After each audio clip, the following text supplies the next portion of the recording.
kapan pelajar suka mencontek? Nah, ini kamu tahu lah ya. Nah, anak ibu semua. Kenapa? Pasti dalam keadaan-keadaan yang urgent, penting ya. Oke, yang pertama, waktu tidak buat PR. Nah, namanya PR, pekerjaan rumah. Ya, task home. Nah, ini kerjakannya di rumah, bukan di sekolah. Jadi kerjakanlah di rumah. Siap nggak siap, paham nggak paham, ya sebatas kemampuan kita kerjakan. Nanti masalah benar salah bisa kita perbaiki bersama-sama ketika guru menjelaskan atau memberikan penilaian. Di situ kamu bertanya. Oke, yang kedua, waktu ujian dan ulangan. Nah, ini jelas nih ya. Ketika ujian dan ulangan, kenapa? Dia tidak mempersiapkan, tidak belajar dari rumah sebelumnya. Nah, jadi ketika ulangan bingung mau ngapain. Atau ada yang sekarang ya, tahu dia jadwal besok ulangan atau ujian, bukannya belajar tapi membuat contekan di kertas dan sebagainya. Ini apa? Senjata dia untuk dia keluarkan ketika waktu ujian dan ulangan besok harinya. Ini yang salah ya. Oke. Bentuk dan taktik dalam mencontek. Ada yang pertama, istilah individual opportunistic, yaitu mencontek ketika tidak ada pengawas. Caranya membuka buku atau catatan. Betul nih? Ada yang seperti itu? Oke. Nah, ini kita lihat gambarnya. Ya, individual opportunistic. Oke. Kemudian yang kedua, independent plan, yaitu mencontek dengan cara membuat catatan sesuai dengan mata pelajaran yang diuji. Caranya membuat coret-coretan di kertas kecil, kemudian rumus di tangan, di kerah baju dan sebagainya. Ini seperti gambar yang video tadi ya, yang gue tampilkan. Ya, ada itu ya, bentuk dan taktik dalam mencontek. Nah, tapi hal-hal seperti ini yang ibu sampaikan atau ibu tampilkan di video jangan kamu lakukan. Ini adalah perilaku tidak baik. Oke. Nah, ini habis tangannya ya, anggota tubuhnya dicoret-coret. Kemudian selanjutnya, sosial aktif, yaitu siswa mengcopy, melihat atau meminta jawaban dari orang lain. Caranya melihat jawaban teman ketika tes, mencuri jawaban teman. Nah, ini yang tidak percaya dengan kemampuan dirinya sendiri, lebih percaya dengan hasil otak kawannya. Ya, belum tentu kawan itu benar atau tepat dalam menjawab soal tersebut. Oke. Kemudian yang keempat, sosial pasif, yaitu mengizinkan teman melihat atau mengcopy jawaban miliknya. Caranya memperlihatkan jawaban, menuliskan jawaban, membisikkan jawaban. Nah, ini sering ya. Mungkin ada istilah kamu setia kawan. Nah, ini bukan setia kawan. Kamu yang memberikan jawaban itu sama dengan kamu bagian perilaku mencontek. Ingat ya. Bukan kawanmu yang mencontek, tapi kamu pun memberikan kesempatan, memberikan jawaban pada kawanmu. Kamu termasuk bagian dari perilaku mencontek. Nah, ya, memberi, menerima itu sama-sama perilaku yang tidak baik. Oke, lanjut. Yang kelima, sosial kolaboratif, yaitu perilaku menyontek dalam satu kelas. Caranya mengedarkan kunci jawaban ke seluruh kelas. Nah, ini mungkin ada istilahnya ya, mencontek secara berjamaah bu katanya. Kenapa? Satu kelas sama-sama untung, satu kelas sama-sama rugi, satu kelas sama-sama diberikan hukuman dan sebagainya. Ini kesalahan yang sangat fatal ya. Jadi tidak tahu dia makna belajar itu sendiri ya. Kemudian via teknologi, mencontek menggunakan teknologi. Caranya memfoto kemudian mengupload soal lewat SMS atau WhatsApp sekarang, mencari jawaban via internet, komunikasi lewat handphone ataupun pakai kalkulator dan sebagainya. Ini ya, bisa saja ini sangat sering kita temui ketika diterapkan ujian nasional ya. Pakai sistem paper and pencil and paper ya, masih sistem kertas, bukannya UNBK, bukannya berbasis komputer. Nah, ini seringkali terjadi ya, dan banyak siswa yang percaya ya, besok ketika akan ujian malam ini masuk SMS kunci jawaban soal untuk ujian nasional IPA misalkan. Nah, udah ada kuncinya. Itu lebih percaya daripada hasil dia belajar selama 3 tahun selama sekolah ini. Nah, ini yang sering membuat mereka gagal. Ya. Kemudian yang ketujuh, business way, yaitu menyuap pembuat soal ujian, jual beli soal dan kunci jawaban. Caranya, membayar pembuat soal agar membocorkan kunci jawaban, membayar pelaksana penilaian agar memberi nilai tinggi. Nah, ini sudah tingkat tinggi ya. Jadi luar biasa ini ya. Ini sama seperti oknum ya, yang bekerja sama dia di pihak sekolah atau siswa, individu tersendiri bisa saja ya, ada uang, dia berhasil ya untuk meminta jawaban ya dari pembuat soal ujian itu sendiri.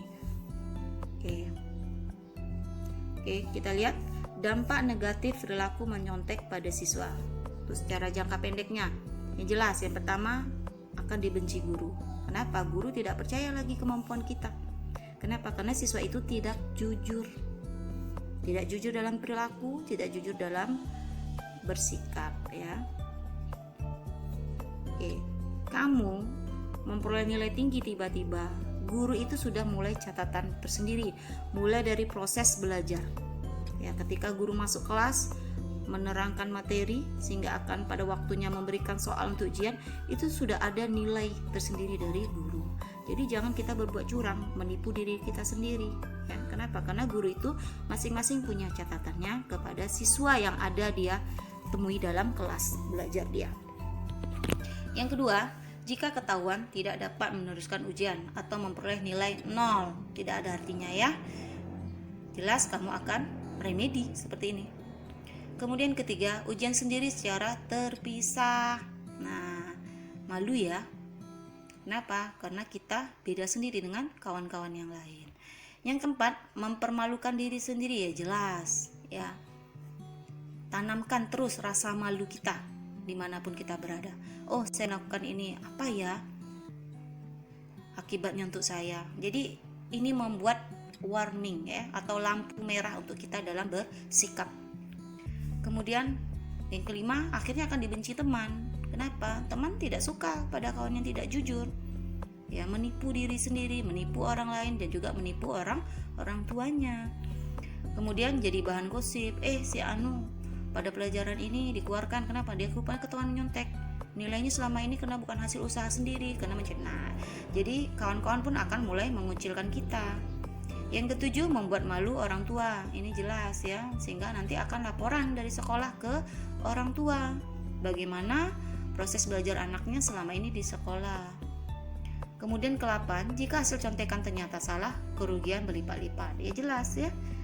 Ya, kadang teman kita sendiri yang kita minta contekan dia juga kesal. Saya mati-matian belajar, kamu dengan enak minta. Nah, dikasihlah kamu jawaban yang salah. Nah, ini ya. 2,000 years later. 6.5 hours later. Oke. Sedangkan dampak negatif untuk jangka panjang akibat dari perilaku menyontek pada siswa yaitu yang pertama, menciptakan generasi pemalas, nilai tinggi tapi tak ada isi. Nah, yang kedua, menciptakan generasi yang bius tapi dengan cara instan. Oke, yang untuk anak-anak ibu sekarang ini, kamu adalah generasi masa depan, generasi milenial, harapan bangsa ya. Yang diharapkan apa? Adalah hasil usaha kita sendiri ya, dengan otak dan memiliki perilaku yang santun. Oke, kemudian ketiga, menciptakan ketidakadilan. Siswa lain belajar aktif sementara yang lain tidak sportif. Nah, ini. Kemudian yang selanjutnya, menciptakan generasi yang lemah, tidak percaya diri, mudah menyerah menghadapi rintangan. Kemudian menciptakan generasi koruptor, menghalalkan segala cara, ingin untung besar dengan modal seadanya. Nah, kita lihat ya, sekarang sudah mulai masuk ya perilaku anti korupsi dalam kurikulum kita. Nah, ini diharapkan apa? Mulai dari yang kecil ya, perilaku nyontek ini termasuk bagian dari korupsi. Nah, kemudian lanjut, menciptakan generasi penipu, tidak jujur kepada diri sendiri, orang tua dan bangsa. Oke. Dan menularkan contoh buruk bagi siswa lain. Kalau mencontek dapat nilai tinggi, kenapa harus capek-capek belajar? Ya. Oke, jadi ibarat satu orang melakukan perilaku nyontek, dia akan menularkan kepada yang lain. Jadi Bu harapkan jangan melakukan hal perilaku menyontek ini. Oke. Ya, menyontek sama artinya ya, istilah yang lain yaitu plagiat, menciplak, membajak, atau istilahnya copy paste. Oke. Ini ada salah satu atau beberapa macam produk ya yang pernah sempat diklaim ya kena akibat perilaku mencontek. Honda diklaim sempat tiru sasis Suzuki. Nah, ini dulu pernah ini yang terjadi ya. Kemudian banyak ya media-media yang tidak setuju dengan perilaku menyontek ya. Ketika guru masih bermental plagiat, apa kata dunia? Jadi kita guru pun sendiri itu dituntut untuk berkreasi, inovasi ya, inovatif, membuat bagaimana supaya anak-anak muridnya meniru gurunya supaya tidak berperilaku menyontek juga. Gerah pembajakan, puluhan artis bertandang ke Baris Krim ya. Kita sering membeli album, lagu atau CD, TV, film dan sebagainya dengan hasil bajakan ya. Yang jelas yang rugi adalah pembuat film tersebut dan termasuk artisnya. Oke. Nah, ini tahukah kamu, lukisan palsu Mona Lisa pernah beredar selama bertahun-tahun dan berharga mahal sampai lukisan aslinya ditemukan. Nah, ini ya, bagaimana orang zaman dulu sudah ada punya ide untuk berperilaku menyontek ini. Tips menghindari perilaku menyontek. Yang pertama, berpikirlah jangan-jangan. Yang pertama, teman yang memberi contekan ternyata jawabannya salah juga. Jadi, jangan-jangan teman yang memberi contekan itu adalah jawaban yang salah. Atau yang kedua, jangan-jangan teman yang memberikan contekan ternyata berbohong. Dan jangan-jangan teman yang memberikan contekan ternyata tidak lebih pintar dari aku. Jadi, tanamkan itu dalam diri kita. Supaya apa? Supaya terhindar perilaku mencontek ini. Yang kedua, berpikirlah bahwa aku harus lebih tekun belajar dan banyak-banyak berdoa. Yang kedua, apapun jawabannya itu adalah murni hasil usahaku sendiri. Dan apapun hasilnya aku puas, aku terima dengan ikhlas. Jadi harus berdoa, harus hasil usaha sendiri dan harus puas dan ikhlas. Apapun hasilnya. Nah, ini. Kemudian yang ketiga, tanamkan dalam pikiran mulai saat ini, tidak ya, atau saya tidak akan mencontek. Ingat ya, selalu tanamkan ke dalam diri kita. Tanamkan dalam pikiran mulai saat ini, stop menyontek. Nyontek adalah dosa. Ingat ya, mata Allah, mata Tuhan ada di segala tempat, mengawasi orang yang baik dan orang yang jahat. Oke ya. Jika Anda tukang nyontek, maka Anda adalah calon koruptor, pemalas, curang, tidak jujur, penipu dan tidak menghargai diri sendiri. Itu tanamkan ke diri kita. Nah, nih salah satu usaha yang dilakukan sekolah agar siswa tidak mencontek. Nah, ini ya kreativitas seorang guru ini ya. Gimana siswanya supaya tidak mencontek. Atau istilah yang sekarang yang lagi populer yaitu ATM, yaitu amati, tiru dan modifikasi. Kita amati ya, kita observasi, kemudian kita tiru. Tiru bukan berarti mengambil yang asli ya, tapi bagaimana caranya dimodifikasi, ini yang terakhir. Contoh. Nah, McDonald ini kan terkenal nih ya logonya. Kalau sudah ada M besar gini, ini orang langsung tertanam ke jiwa, kepikiran, muncul persepsinya. Oh, ini tulisan McDonald, McD. Nah, ada orang-orang yang kreativitas ya ATM tadi, ya M-nya dibalik jadi W, yaitu warteg ya. I'm love it. Oke.